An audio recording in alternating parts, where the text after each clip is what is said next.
Welcome to The Know, I'm Ashley. And I'm Gus. So it's been proven dozens of times over at this point that video games are not causing violent behavior. So now we get to take a new tack with it, and scientists have decided to start trying to determine whether video games have other negative side effects. There's a new study making the rounds this week and making tons of headlines, which reportedly indicates that playing first-person shooters could be hurting your brain. And anybody who's used proximity chat and matchmaking might be tempted to agree. Oh yeah, just, you know what, any sort of voice chat online. So, does Call of Duty actually make you dumber? That's the big question. Well, the answer, not exactly, but there are some new evidences that can be added to all the other scientifically suggested effects of our favorite pastime. Plus, the results aren't all doom and gloom, so don't worry about that, because they actually show the positive side of video games as well. Where's the study coming from? It was just published by Molecular Psychiatry and was performed by a group of researchers out of the University of Montreal who wanted to look at a specific part of the brain to see how and if playing certain types of video games change the brain itself. The conclusion states that video games can be beneficial or detrimental to the hippocampal system depending on the navigation strategy that a person employs and the genre of the game. So a lot of it comes down to like pathfinding, navigation, how much you have to think about it, I guess. Before we dig into the specific findings and how they got to that point, let's offer a quick caveat that it is acknowledged by the study itself. First, the sample size they were dealing with was particularly small, even for a study like this. So a grain of salt.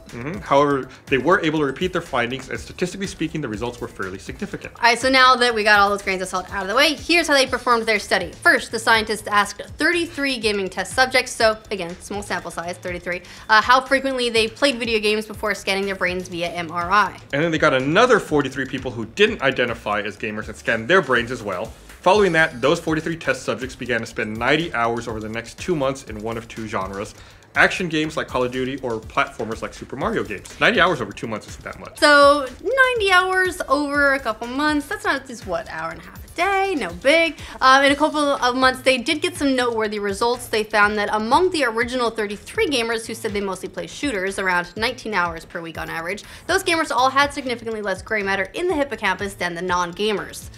So, they made you dumber? So, or were they dumber to begin with? That's a very ambiguous statement. Was it the lack of It's correlation versus causation. Before or after? Well, if you're not up to date on your brain terminology, the hippocampus is the center of emotion, spatial navigation, memory, and the autonomic nervous system. So a kind of important part of the brain that could be affected by action games. Now, to test for any observable effect, the researchers then scanned the brains of the 43 non-gamers who'd been playing action games or platformers. The results were actually pretty consistent. People who played action games ended up losing gray matter, while people who played games like Super Mario ended up gaining gray matter in the hippocampus. Naturally, this sort of raises the question, should we be worried that video games are damaging our brains? Is it time to panic? Fortunately, not everyone thinks so. Yeah, like NPR caught up with Simon Kuhn, a professor of neuroplasticity out of Germany, who said, "I would never interpret this finding as a big warning against action video games. So don't panic yet. Go play your games." That sentiment is shared by the original authors of the study as well. Their take is that this might have more to do with how you're navigating the video game, since the hippocampus is also the center for spatial navigation in the brain. Whereas platformers and puzzle games rely more on spatial awareness, the researchers noted that most action games rely on GPS systems or radars, which allows your brain to go into more of an autopilot mode. Right, like you don't have to get out a compass and figure out which way to go or how you're gonna get there. It tends to be a pretty straight line. You're along for the ride. So it's actually less about action games actually destroying your brain or anything nefarious like that, more that they don't really stimulate the hippocampus very much, thus leading to a little bit of, shrinky-dink. Gregory West, the leader of the study and associate psychology professor out of the University of Montreal, said of their findings, "While we train up this one system, this other system is potentially being neglected and potentially showing signs of atrophy." West went on to say, it could be the case that these action video games are encouraging people to favor this reward system over their hippocampal memory system, and then it's become the use it or lose it type of scenario. Now, while some are choosing to focus on the negative effects of shooters in this study, you're probably going to see a lot of headlines about games make us all dumb. Find out at 10. The research does seem to validate other studies about some of the similarly positive effects that video games can have overall. Now, we've seen some evidence from other studies in recent years that video games can improve short-term memory and even hand-eye coordination. According to this one, spatial recognition. The short-term memory study came out of the University of California, Irvine back in 2015, which found that 3D games lead to an increase in memory retention. They did that study by having groups play 3D games and 2D games for 30 minutes a day. The 3D group showed a 12% memory boost after just 2 weeks of play, while the 2D group showed 0. But of course, more often than not, we tend to see a variety of negative studies, sometimes from people trying to promote a specific agenda, like that, video games are rotting kids' brains, and some of them from people who are just genuinely curious. And by this point, video games have been out for over 30 years. All our brains would be rotted by now if that was true, right? Right, but let's not overlook that fact. Yeah. The most recent edition of the DSM, which is the Diagnostic and Statistical Manual of Mental Illness. Gripping stuff. More like the DSMMI. Get it straight, guys. They now classify internet gaming addiction as a condition which requires more study.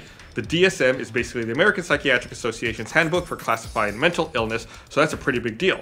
In it, the APA comes just shy of blaming video games themselves for the addiction. Yeah, although it was a big surprise for a lot of people once video game addiction turned up in that book. And while there have been some studies in the past that claim to find a link between violent video games and aggressive behavior, those have largely been debunked and unpublished in recent years, with newer studies continuing to debunk the theory almost on a monthly basis, it seems like. The newest study was released just last month by a group of German researchers out of the University of Lübeck. Their project, which covered 15 male gamers who played violent video games for at least 2 hours a day for the last 4 years. So again, small sample size. Yeah, small sample size. Come on, guys. They used an fMRI to look at brain activity, and nope, neither section of the brain associated with empathy or aggression saw any change. So, in short, science still says video games can definitely help your brain out. It also says you shouldn't rely on Call of Duty to stimulate the old hippocampus. So, I don't know, maybe throw some Dr. Mario in there.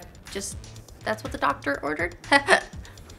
What do you guys think of this new study making headlines that video games hurt your brain? Let us know in the comments. And for future updates on all the things video games are doing to your noggin, most of them being good, some of them being a little bit more passive, make sure you like this video. If you're new around here, subscribe to the know. We get you all that good stuff. Yeah. Oh. Oh my god, sorry. Games. 90 hours over 2 months isn't that much. It's not that much. You talk like, what? God damn, sorry, I'm a mess over here. Oh god, I'm dying. Okay. Poor Gus and his allergies are dying Like slowly. out of the Oh, okay. I'm sick of this.